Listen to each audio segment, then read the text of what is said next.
गुरु प्यारी साध संगत जी, आज फिर से एक सुंदर सी साखी आप सभी को सुनाने जा रही हूँ।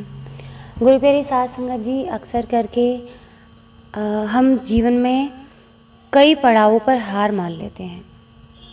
अगर हमसे कोई आगे बढ़ चुका है जीवन में, उसके पास कोई भी अच्छी चीज़ है, यानी कि उसकी वेल्थ अच्छी है, यानी कि वो पैसे से अच्छा है, तो हम हार जाते हैं कि ये तो हमारे साथ पढ़ता था और आज इसको इतनी जल्दी तरक्की मिल गई, ये बहुत आगे पहुंच गया, ये तो क्लास में नालायक होता था और हम टॉपर थे। तो इस तरह का देख के इंसान हार मान जाता है, कोशिश करना छोड़ देता है जीवन में। तो आज उसी से रिलेटेड मैं आप सभी को एक साखी सुनाने जा रही हूँ। भगवान हमेशा कहते हैं कि उनके बच्चों को हिम्मत नहीं हारनी चाहिए। एक बड़ी ही सुंदर सी लाइन है, मैंने कहीं सुनी थी कि इंसान जो है ना, भगवान ने हूबहू बिल्कुल अपने जैसी ही आकृति बनाई है। इंसान की जो बाहरी स्वरूप जो है, बिल्कुल भगवान ने अपने जैसा बनाया है और उसके अंदर अपना अंश फूंका है, जिसको हम आत्मा कहते हैं। तो भगवान के बच्चे होकर हम क्यों डरते हैं, हम क्यों घबराते हैं? ये जन्म हमें हारने के लिए नहीं, जीतने के लिए मिला है।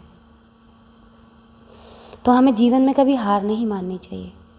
जो लोग पूजा सिमरन कर रहे हैं और जो ये सोच रहे हैं कि हमें भगवान नहीं मिल रहे हैं, कब मिलेंगे भगवान, मैं उन लोगों के बारे में बात नहीं कर रही हूँ जो भौतिक वस्तुओं से लगाव रखते हैं। अभी मैं उन लोगों के बारे में बात कर रही हूँ जो भगवान को पाना चाहते हैं, उनसे मिलना चाहते हैं।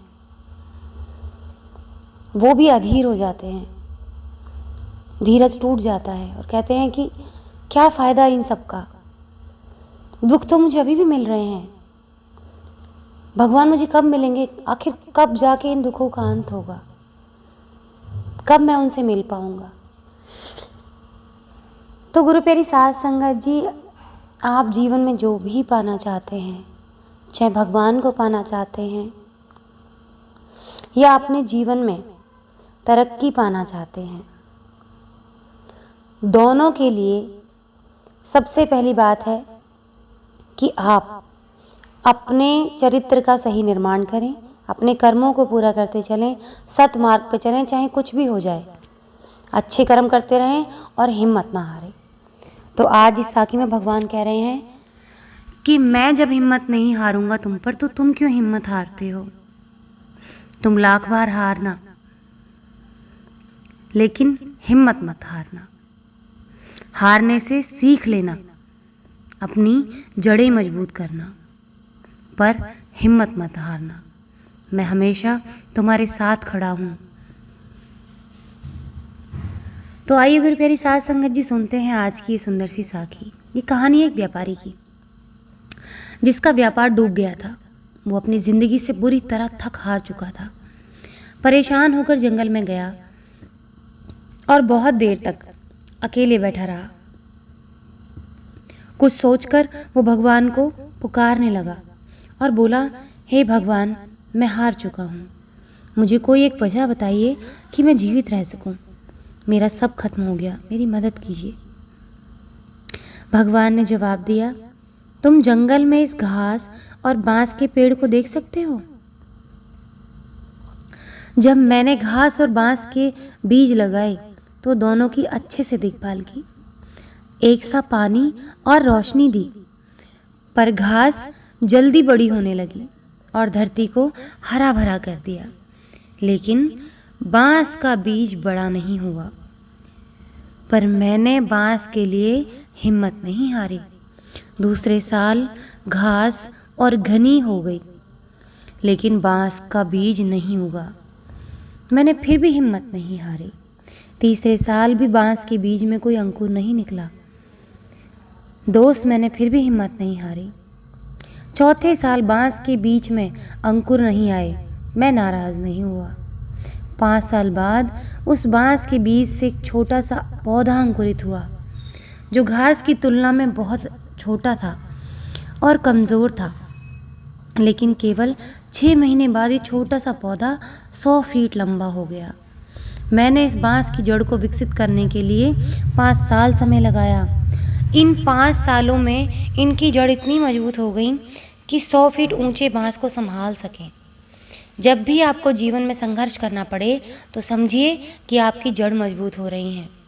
आपका संघर्ष आपको मजबूत बना रहा है, जिससे कि आप आने वाले कल को सबसे बेहतरीन बना सको। मैंने बांस के संदर्भ में हार नहीं मानी, मैं तुम्हारे विषय में भी हार नहीं मानूंगा मेरे बच्चे। किसी दूसरे से अपनी तुलना मत करना।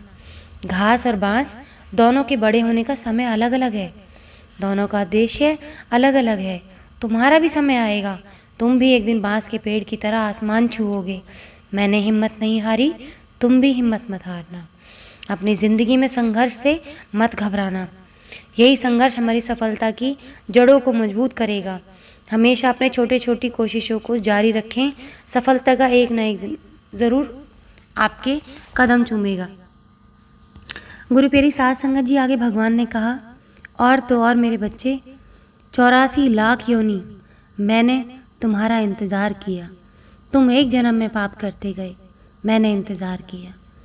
दूसरा जन्म मिला, तुम उस जन्म में भी पाप करते चले गए, मैंने हार नहीं मानी। तीसरा जन्म लिया, चौथा जन्म लिया, मैंने हार नहीं मानी। तुम 84 लाख योनियों से गुजरे, मैंने हार नहीं मानी। तुमने मुझसे मिन्नती की, मुझे प्रार्थना की कि मुझे मानव जन्म दे दो, ताकि इस जन्म में मैं कोई पाप न कर सकूं, मेरी बुद्धि ठीक रहे। मैं और योनियों में था तो मुझे ना जाने क्या खाना पड़ता था, किस माहौल में रहना पड़ता था, तो मेरी बुद्धि उसी हिसाब से मेरे मन को चलाती थी। मुझे मानव जन्म दो ताकि मेरी बुद्धि सही रहे और मैं आपके सुमिरन में ध्यान लगा सकूं।